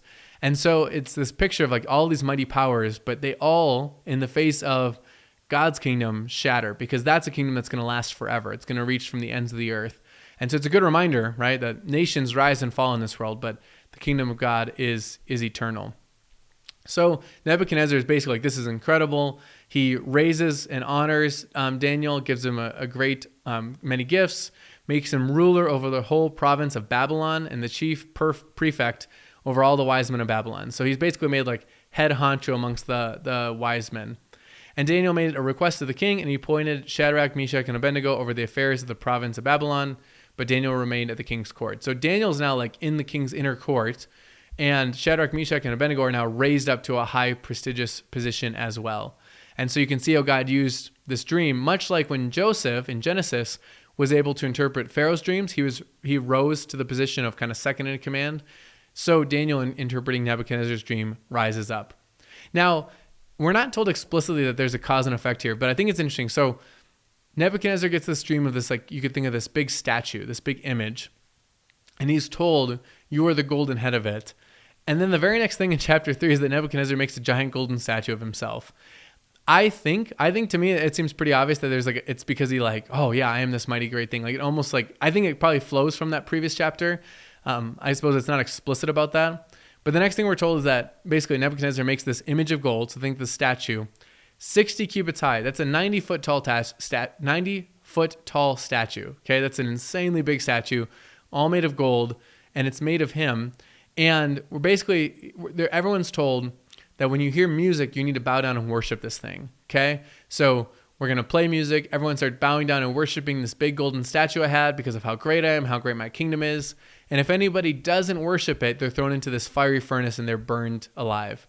Now, Shadrach, Meshach, and Abednego, right? They've been raised. They're in this prominent position, but they don't do it, right? So they're not going to worship it because they worship the one true God. And they know not to worship other idols, other images, right? That literally breaks the 10 Commandments. So there's certain Chaldeans who basically, they don't like Shadrach, Meshach, and Abednego, right? They don't like that they've, become these prominent people. And so they come to the king and say, hey, there are certain Jews whom you have appointed, Shadrach, Meshach, and Abednego, who pay no attention to you. They do not serve your gods or worship the golden image that you've set up. So basically they accuse them and say, Shadrach, Meshach, and Abednego don't worship you, king, like they're supposed to. And Nebuchadnezzar is so ticked because, again, everybody should be worshiping his image. And so he has the fiery furnace. Well, first he asked them, basically, like, will you do this? And they won't do it, right? And I love what they say, basically, because Shadrach, Meshach, and Abednego say, basically, we have no need to answer you. If this be so, our God, whom we serve, is able to deliver us from the burning fiery furnace, and he will deliver us out of your hand, O king. Like this God we have, he can deliver us, right? He can save us. But if not, be it known to you, O king, that we will not serve your gods or worship the golden image that you've set up. So no matter what happens to us, we're not worshiping this golden image. We're worshiping the God who ultimately could save us. He can save us. It's a good picture of faith. I don't know if God is going to save me from this, but I know he can. And I know that ultimately he has saved me and giving me eternal life. And so Nebuchadnezzar's so angry. He has the furnace heated up 7 times hotter than it normally is, so much so that the people who come and carry Shadrach, Meshach, and Abednego to the furnace, they end up dying just from being so close to it that basically they burn up and they overheat. But they throw Shadrach, Meshach, and Abednego in. They're bound, right? So you think about like if you were to try and run out, right? They're tied up, so there's no way they're going to run away. But then what ends up happening is as they're thrown in there, then Nebuchadnezzar looks in and he says, "Wait a minute." He rises, I love it. He rose up in haste. He's like, what's going on? Because he says, basically, we threw 3 men into the fire, but I see 4 men unbound walking in the midst of the fire, and they are not hurt. And the appearance of the 4th is like a son of the gods. And so I love this picture, right? So 3 men thrown into this flaming furnace in this fire. And then when Nebuchadnezzar looks, they're not bound anymore. They're freed from their shackles. And there's one standing with them who looks like a son of the gods, right? He's glowing. So presumably an angel. And I think we've talked about this in previous episodes. I think reasonably like angel of the Lord, aka Jesus, possibly. We don't know for sure. But I think it's a good picture for, right, no matter what suffering, no matter what fire, no matter what happens to you in this life, in your body and so on, like when we go through that, Christ stands with us and brings us through the fire, right? This was in Isaiah, I think 40, right? Though you pass through the fires, they will not burn you. Now, obviously in this life, you can get burned by fire, but we know that we do not have to fear because we're going to enter into a life that is eternal, right? A kingdom that never ends, and Christ is going to be right there with us, walking us through. And so the fact that in the midst of this, they worship God, they hold fast and faithfulness to him, and God ultimately upholds them, right? Justifies them by sending an angel or maybe his son Jesus to stand with them, and they are not hurt in the fire. So Nebuchadnezzar remarkably basically says to come out. He calls them the servants of the Most High God. So he's acknowledging that whatever God is doing this is clearly like powerful and greater than most people. And I love it. And basically he blesses their God, and he basically commands all people to not speak poorly of this God because they're not even like, they don't even smell like smoke. They're not singed. It's a remarkable picture. I love it. It says that they yielded up their bodies rather than serve and worship any god than their own. And I think that's what every single Christian should do, right? Be willing to offer up your body, yield up your body rather than serve and worship any god except for our own God, right? And so he makes a decree that any people, nation, or language that speaks anything against the God of Shadrach, Meshach, and Abednego shall be torn limb from limb, shall die. Their house is laid in ruins. Because there's no other God who is able to rescue in this way. So he realizes whoever this God is, he is powerful. So nobody should ever in my land curse him, defile him, speak negatively against him. And then in chapter 4, we have this little praising continuing of Nebuchadnezzar. He praises God, how great are his signs, how mighty are his wonders. His kingdom is an everlasting kingdom, and his dominion endures from generation to generation. So again, he's getting glimpses, right, of that mountain that he had in that vision, that mountain that stretched from end to end, right? This picture of this kingdom that's eternal, that's never going to be shaken. And then we have, starting in verse 4, we have Nebuchadnezzar having another dream. So he's basically, he's in his palace. Everything's good. He was at ease. And it's interesting. This is in first person. So presumably Daniel wrote this for us, but it's interesting because it says, I, Nebuchadnezzar, was at ease in my house. So whether Nebuchadnezzar dictated this to Daniel, whether Daniel's just choosing to record this for us through Nebuchadnezzar's own writing, maybe Nebuchadnezzar wrote this down as a proclamation and Daniel's copying it. I think that would make a lot of sense. But regardless, he has this dream and he calls all the wise men, and basically they come in. They could not make it known. But at last Daniel came in, he who was named Belteshazzar, after the name of my God. So again, that's why Daniel got named. Basically, it would be like if you were adopted into a Greek family and they named you like Zeus or something, or a Norwegian family, they called you Thor. Because Nebuchadnezzar sees that in Daniel, he is one who is the spirit, in whom is the spirit of the holy God. So he can tell that there's something special about Daniel. And he tells Daniel this dream. And basically, and Daniel's first response isn't great, because the dream is this. So basically there's this tree, and it's in the midst of the earth. It's great in height, and it grew. It's strong. Its top reached the heavens. It was visible to the end of the earth. Its leaves were beautiful, and fruit was abundant. All the animals took shade under it. And then he sees this watcher, this holy one, come down from heaven, and he proclaims to chop down the tree, lop off its branches, strip off its leaves, scatter its fruit, let all the animals kind of flee from it, leave it the stump of its roots on the earth, bound with a band of iron and bronze, and the tender grass of the field. And then this is key too. Let him be wet with the dew of heaven. Let his portion be with the beasts of the field, beasts in the grass of the earth. Let his mind be changed from man's, and let a beast's mind be given to him. And let 7 periods of time pass over him. Okay? That's what basically this prophecy. So you have this tree, this big tree that things, come into, and they eat the fruit of, and they take shelter in. And then somebody from heaven comes down and has the tree chopped down. And then we're told that the tree is going to be wet with the dew of grass, and it's going to have an animal's mind instead of a man's mind.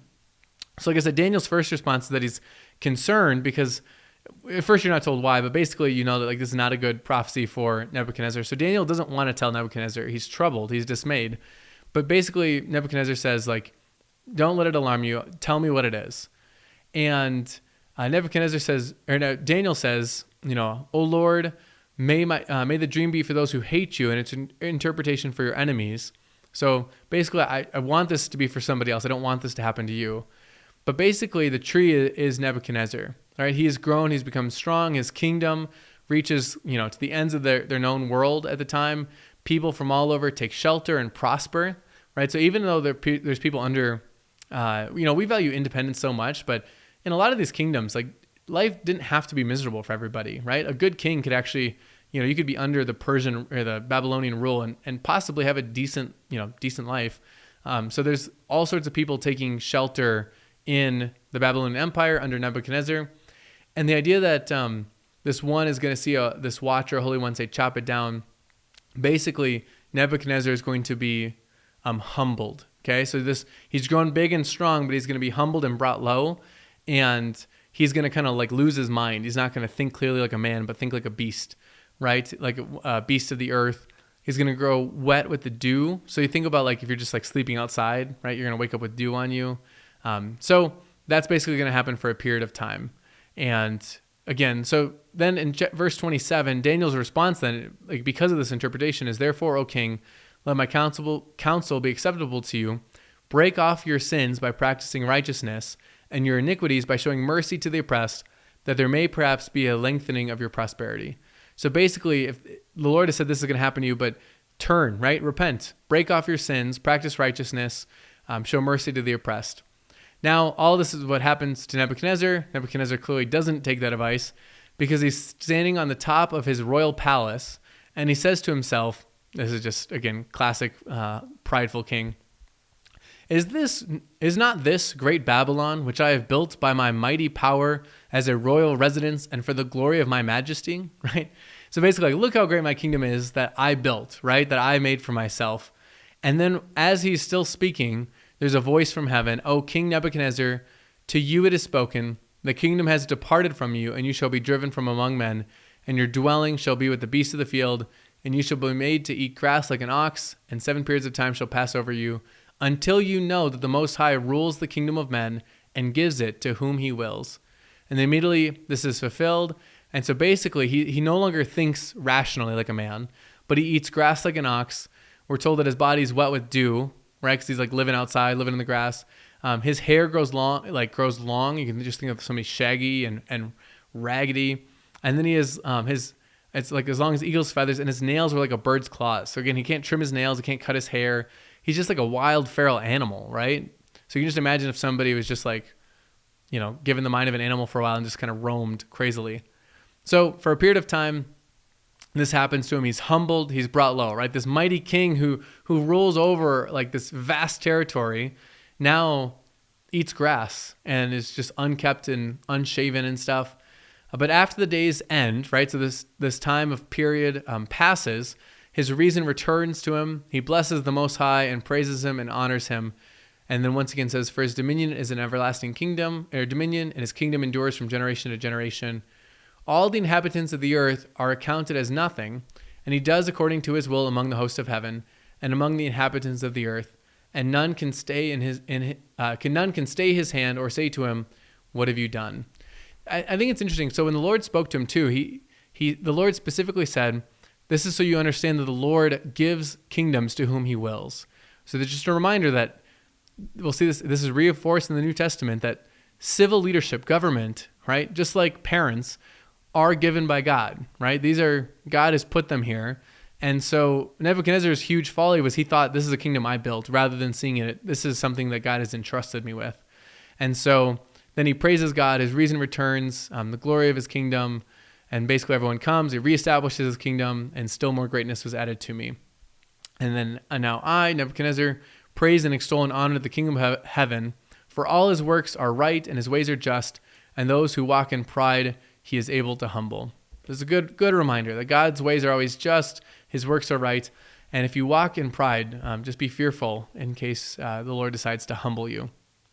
Now in chapter 5, we jump forward in time. It's not told that, other than now we have King Belshazzar. So that's King Nebuchadnezzar's son. So you can kind of see Nebuchadnezzar is a little bit redeemed throughout his life. Like, again, he wipes out Jerusalem, not great. But he's God's instrument. And then when he's prideful, he is humbled and he praises and extols Yahweh. He extols the Lord, the high King of heaven. But then his son is not going to be portrayed so well. So Belshazzar makes this big feast. He's got a bunch of people. And basically what he does is he has the vessels of gold and of silver that Nebuchadnezzar's father had taken out of the temple in Jerusalem be brought. So basically he's using the sacred temple like vessels. So think about like all the cups and the plates that were used in temple worship in Jerusalem. He's using that for a party. And this is like just the picture of like, right, something that is sacred and holy and you are defiling it, right? Like if you were doing, think of like our communion cup in worship, right? This is reserved for receiving the Lord's blood. And if you were to start taking like shots out of it at a party, right? Like that's a gross defilement of this thing that has a special purpose. And even more so in the Old Testament when these things were specifically consecrated for this purpose. So he's drinking wine, he's praising the gods of gold and silver and bronze and iron and wood and stone. So all these false Babylonian gods. And then you have this crazy vision because immediately the fingers of a human hand appeared and wrote on the plaster of the wall of the king's palace opposite the lampstand. So all of a sudden you can imagine like this floating like hand writing on the wall. And he sees it, he's terrified. You were told that his color changed. So he's like, pale. His limbs gave way, his knees knocked together. And so they, once again, kind of like all these other kings, like he calls all these like various wise men, hey, does anyone know who this is, like, or what this means? Nobody can understand it. And then basically we're told that the queen, so this could either be his wife or it could be the queen mother. So this would be his mother, right? His father's wife, So she might have maintained title of queen or queen mother, not uncommon at that time. So basically, she remembers Daniel and all that he did. So basically, he's like, hey, there's one who was able to interpret dreams for your father. You should call Daniel. So Daniel's brought before him, and he says, you are that Daniel, one of the exiles of Judah, whom the king my father brought from Judah. I have heard of you that the spirit of the gods is in you, and that light and understanding and excellent wisdom are found in you. And basically, he makes in this promise. He says, if you can read the handwriting and make known to me its interpretation, you shall be clothed with purple and have a chain of gold around your neck and shall be the third ruler in my kingdom. So I love it, or the third ruler in the kingdom. So presumably coming after me, you'll be like next in line. So he has this big bounty, like Daniel, like imagine when people say in movies like, if you can do this for me, I'll make your wildest dreams come true. Like I'll honor you, I'll give you riches, I'll give you power. And I love it because Daniel says, let your gifts be for yourself and give your rewards to another. Basically, I'm not here to like profit off this. I'm not here for all the gold and honor. Nevertheless, I will read the handwriting to the king and make known to him the interpretation. And basically, you have these words that, first off, Daniel is pretty explicit that you have not humbled yourself like your father. Your father, Nebuchadnezzar, humbled himself when he was brought low and he praised the Lord. And you knew that, right? You saw him, presumably this king would have seen him. Belshazzar would have seen his father in his humbled state when he was kind of, within the mind of an animal. And you knew that he praised the Lord, right? This high heaven. And you have not done so. And you've done this great, terrible thing by taking these vessels and parting with them, and by worshiping these gods, that you do not see or hear, right? These gods of gold, bronze, iron, these are not real gods. There's no, he says, these gods of wood, iron, stone, which you do not see or hear or know, but the God in whose hand is your breath and whose are all your ways you have not honored. So you're worshiping these false gods that you've never seen. There's nothing to them, but the God who holds your breath, right? That's true of everybody. God holds our breath. At any point, he could take it away from us. And yet every moment is a miracle and a gift from God, and you have not honored him. So the words on the wall, we have mene, tekel, parson, as my English translation takes the Aramaic here. And so basically what these words mean is, mene means the word, it sounds like the word for numbered in Aramaic. So basically the days of your kingdom have been brought to an end. God has numbered the days of your kingdom. Tekel, which is like the word for weighed. You have been weighed in the balances and found wanting, okay, because you've been unjust and wrong. And Peres, which sounds like the word for divided, because your kingdom is divided and given to the Medes and the Persians, right? Because they're going to be, the Babylonians will be taken over by the Persians and Medes. And then basically, Belshazzar honors Daniel and goes through with the purple and the chain and all of that. And then that night, Belshazzar was killed. So that's the end of his life. The judgment came swift upon him. I would assume that this is where the phrase, the writing on the wall, comes from, because you literally have a handwriting on the wall, and it's basically like your days are numbered, your end's coming to a close, this is about to happen. I guess I'm not sure. I should look, I guess you can look that up. But nevertheless, Belshazzar saw the writing on the wall, and the writing on the wall was not good. And his lack of humility, his lack of honoring the one true God, even though his father had been, presumably pointed to the one true God and would have hopefully passed it on, he does not. So now we're going to jump forward a little bit, because now we have the end of the Babylonian reign, and we're going to jump into the Persian reign. So again, Daniel spans all this. He's still living in presumably the modern area, the area of the Babylonian province now within the Persian Empire. And he still seems to have a prominent role and a prominent place, presumably because of his great wisdom, whether that was passed on or proven.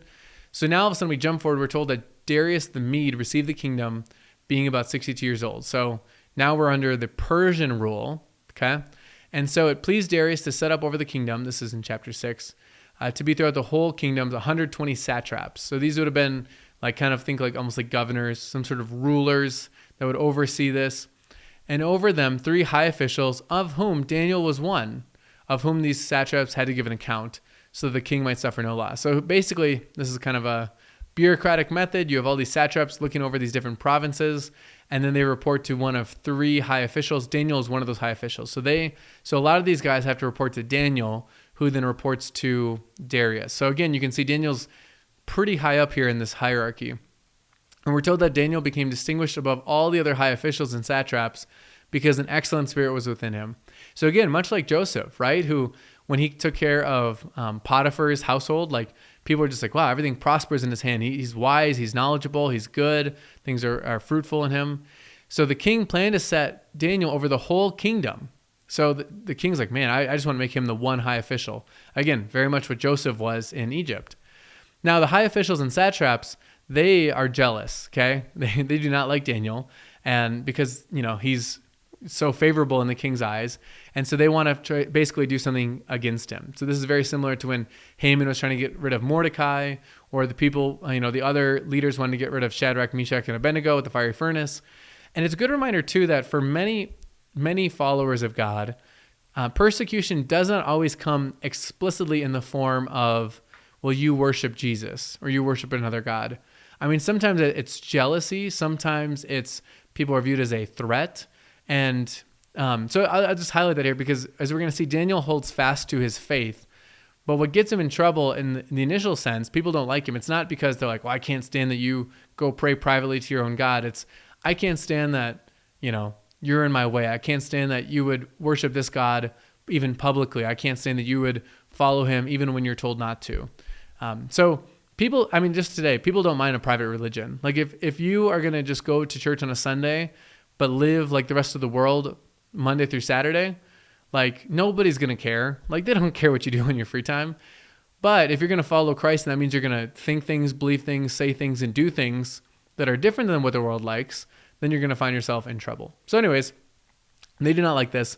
So all these high officials and satraps, they want to find grounds for complaint against Daniel with regard to the kingdom. But I love it. They could find no ground or complaint or any fault because he was faithful and no error was found in him. So basically Daniel, he's not embezzling money. He's not stealing. He's not lying. And so they can't find anything to get him with. So they're like, all right, so what we have to do, we're not going to find anything unless we can find it in connection with the laws of his God. So basically they say, in order to take Daniel down, we need to be able to set up a contrast where the law of his God can't coexist with the law of this kingdom. Okay. So they're trying to create that tension point. So basically they come to Darius and they say, "O King Darius, live forever." And that's that kind of common phrase. And basically they say, how great you are. Nobody should make a petition to any god or man for 30 days except for you, or else they shall be cast into the den of lions. So they basically go to him and say, "King, you're so great. We think there should be a law where for 30 days nobody can inquire of any man or god except for you. Everyone should have to come to you because you're the greatest, you're the best. And if they don't do this, they should have to be thrown into the den of lions." And so Darius is like, sure, sounds good. He signed the document and the injunction. And when Daniel knew that this had been signed, so he's aware that this has happened, he goes to his house where he had the windows in his upper chamber open towards Jerusalem. He got down on his knees 3 times a day and prayed and gave thanks before his God as he had done previously. So it was Daniel's practice 3 times a day to go to his upstairs room. He had a window that faced towards Jerusalem, right? The homeland, the city where, God's people were hoping to return to one day and reestablish. And he would pray 3 times towards Jerusalem. And he finds out about this injunction. And what does it do to his prayer?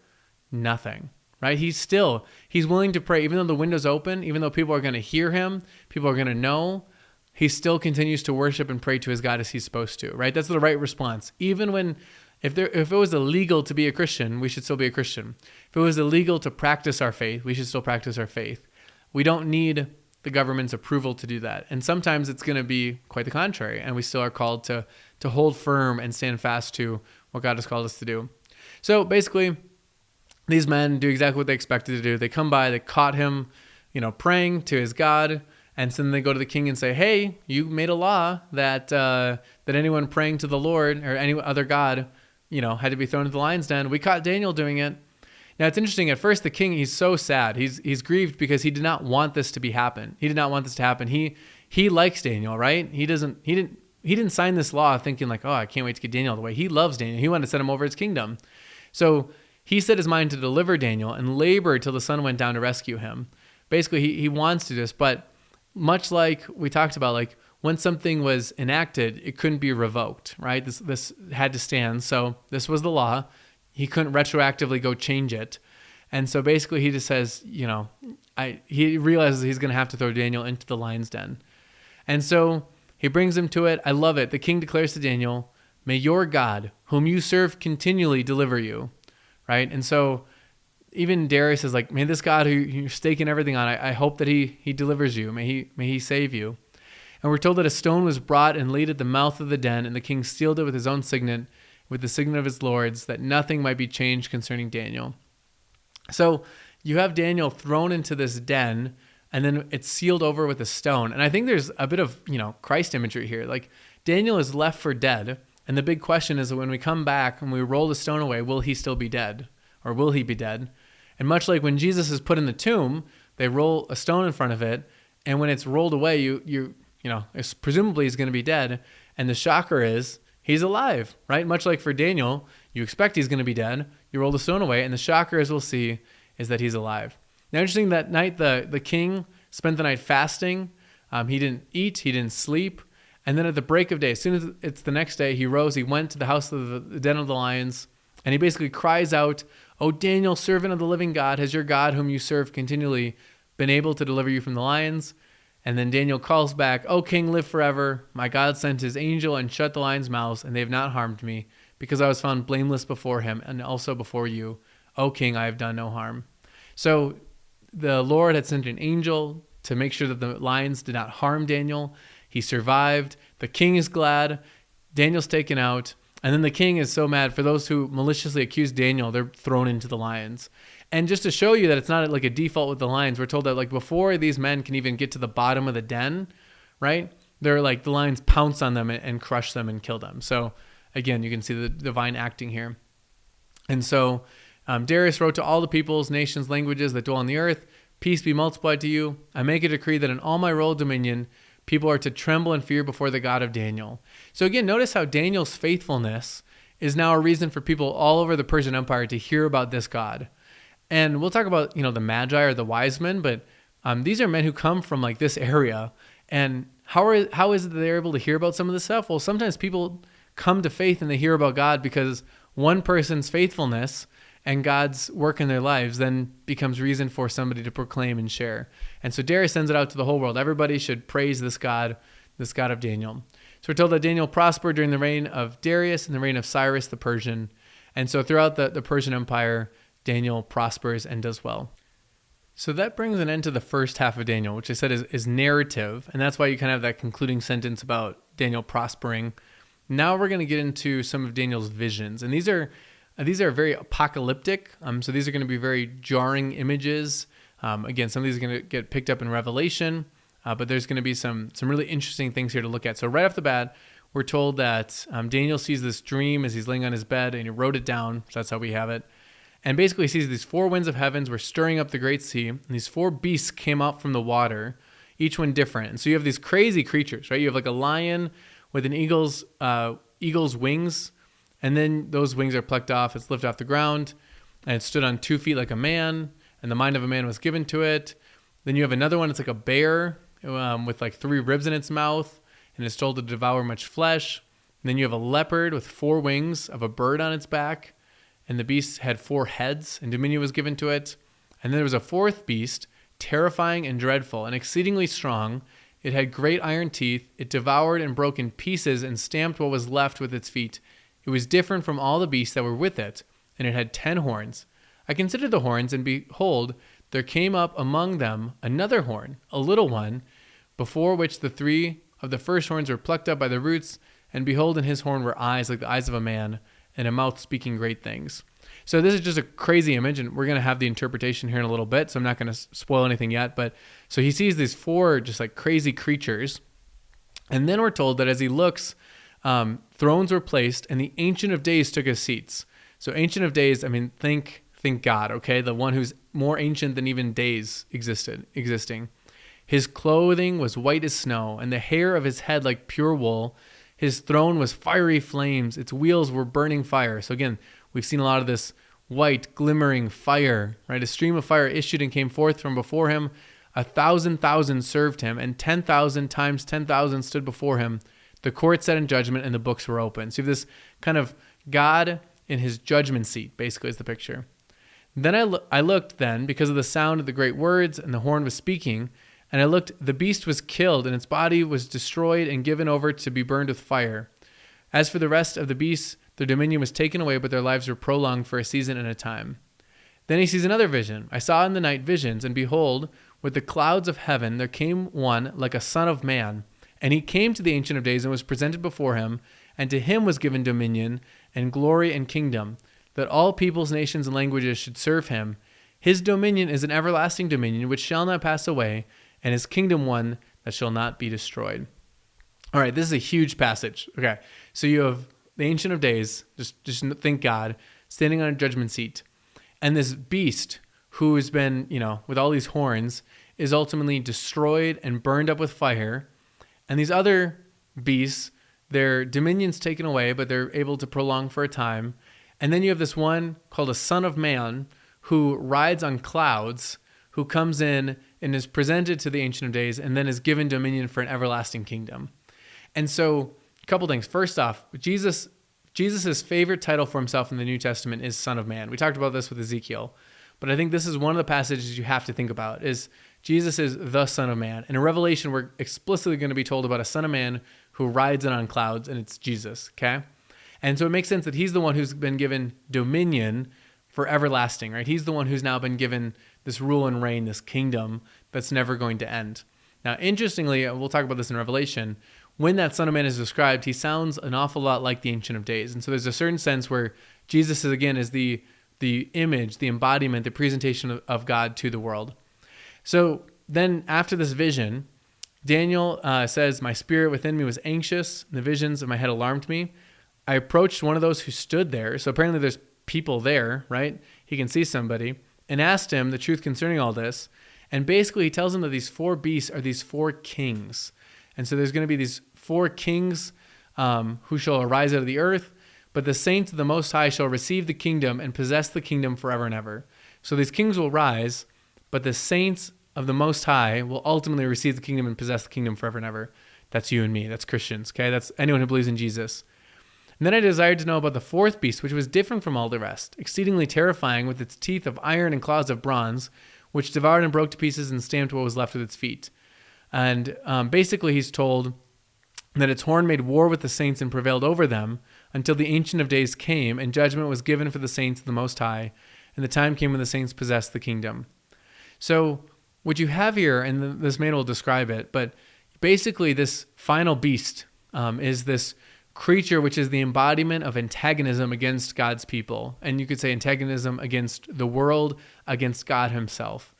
And when we get to Revelation, we're quite literally going to have this beast. It's the word that's used, a beast that is this horrendous thing that people worship, that leads people astray. And what happens to the beast in this picture, right, is that God, the Ancient of Days comes and the beast is destroyed and thrown into the fire, which is what we're going to see played in Revelation. So when you think beast, think Satan, think devil, think this one who is ruining all of the good in this world. And he's inflicting, he's attacking, he's going after the saints. He's going after God's people. But the day is coming when the Ancient of Days will once and for all destroy him and trample him down. And just to tie a bow in that section too, with this beast being representative of Satan. In verse 25, this is what this man that Daniel's talking to says concerning this beast, right? He has a different kind of kingdom, okay? But then it says in verse 25, he shall speak words against the Most High.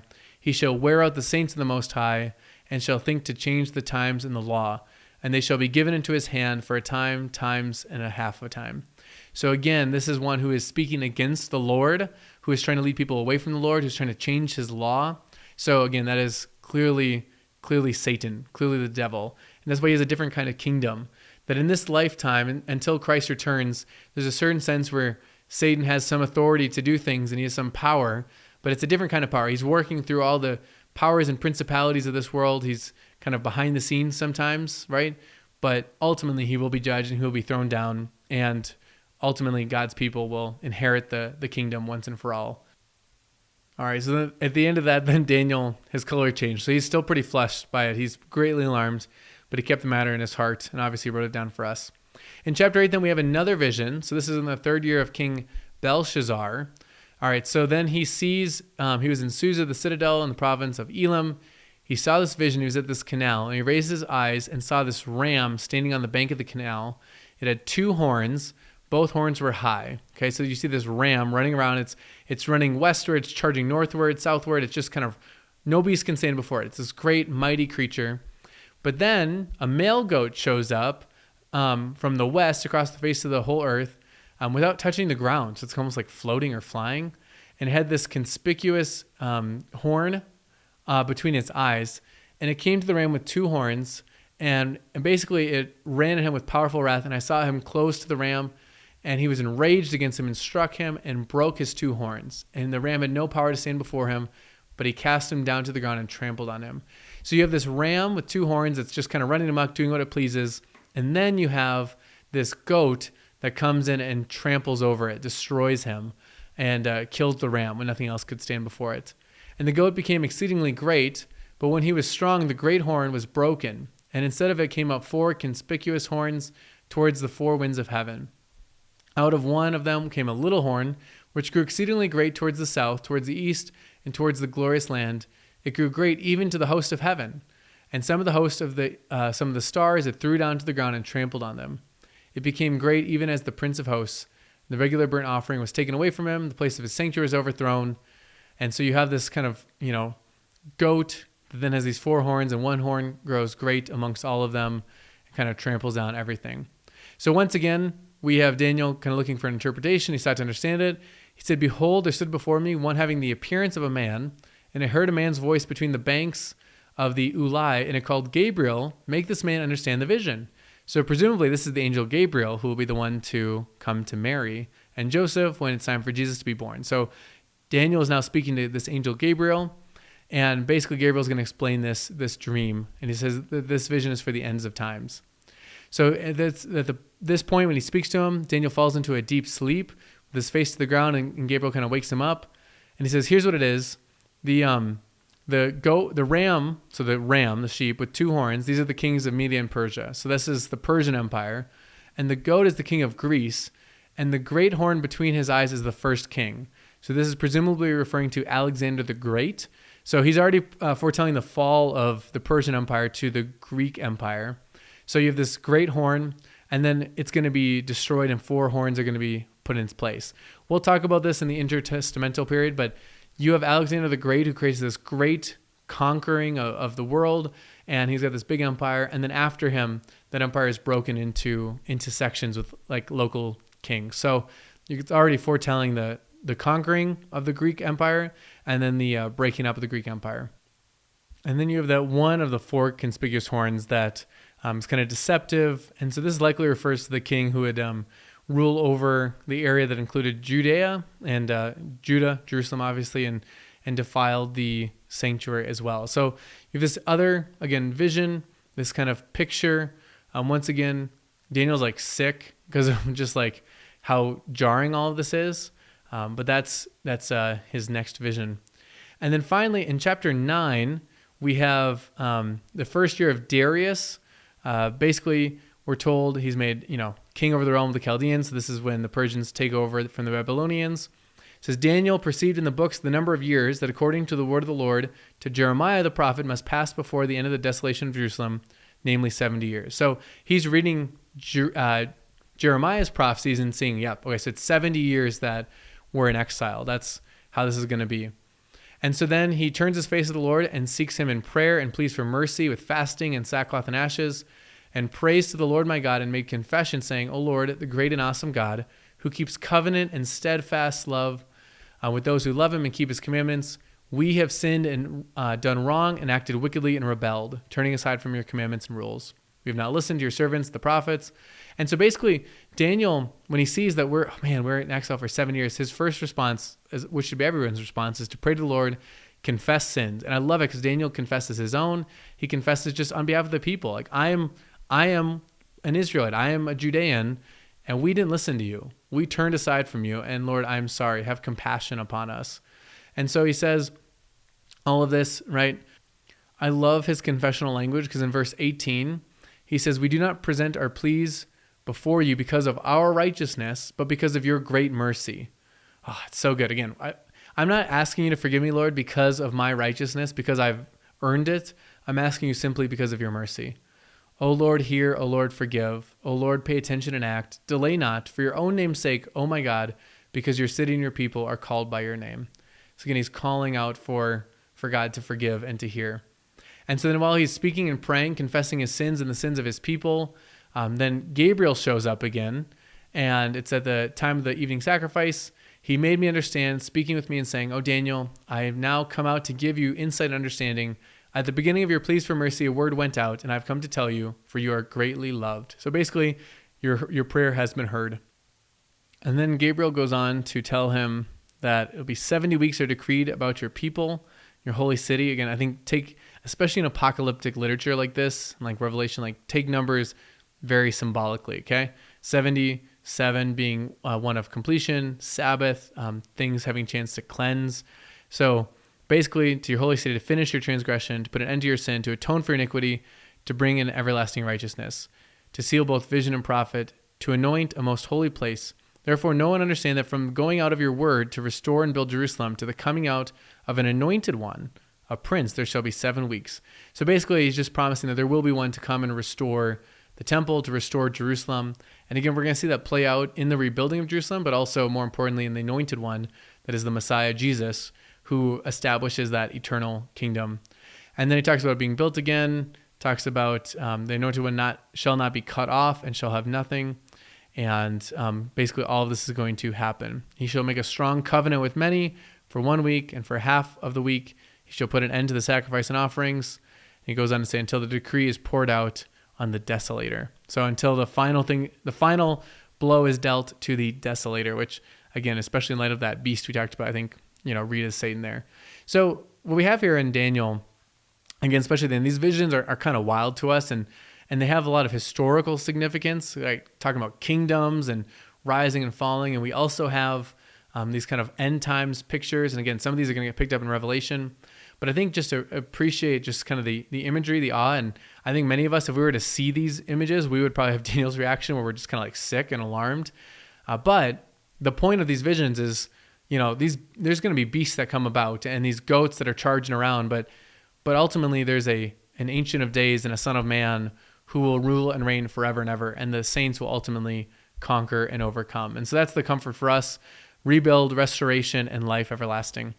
And we're going to finish up Daniel next week, but I just want to finish by fielding a question and answer. And basically the question has to do with Ecclesiastes and says, just to summarize it, basically, why is the conclusion that Solomon comes to at the end, where you should fear and trust the Lord and obey his commands, it doesn't seem to follow from everything he's just said, because Solomon himself says that the one who does righteously and the one who does wicked, they both end up, dying in the end. And so it's weird that in this whole section, this whole book about, it doesn't really matter if you try and do well, if you're wise, you're a fool, you're all going to die. Why is it that Solomon just kind of it seems like it's out of nowhere that he's just like, yep, so listen to the Lord and do what he says. And it's a good question. I think, again, I like to read Ecclesiastes thinking like this is observation from the bottom up. This is, if you look around, you can say like, hey, I know, only the good die young, right? Like, why is it I know a lot of good, righteous people, faithful people, Christians, or virtuous people, moral people, whatever, who suffer, and I know a bunch of wicked people who lie, cheat, and steal, and they seem to do fine. It doesn't really, everyone ends up dying, and you could have a lot of money, but it doesn't last, and whatever, right? And so why is it Solomon kind of out of nowhere? I think what makes sense is Ecclesiastes is saying, if you're grasping for any sort of final meaning or final solitude in this life, that this is everything, you're not going to find it. So to me, it actually makes sense that he says, so I searched the whole world to try and find meaning and something that wasn't temporary. And turns out that everything in this world is temporary and can't stand on its own. And so the only place left to turn is the one who came to Solomon in a dream and, helped him build a temple and blessed him with wisdom. And so I think it actually, when you look at it that way, it can feel a little jarring when it feels like Solomon's saying like, this is all pointless, so trust God. But it actually makes more sense if you say, everything in this world apart from God is pointless. So trust him because he's the only thing that isn't, and he's the only thing that actually will last. Everything else is vanity. Everything else is vapor. It's going to come and go, but the Lord won't. He's going to be eternal. hopefully that was helpful. If you have a follow-up on that or anything else in the wisdom literature, or anything else we've read, please feel free to send it in. But as always, I want to leave you with this blessing. So may the word of Jesus renew you day by day until life everlasting. Take care.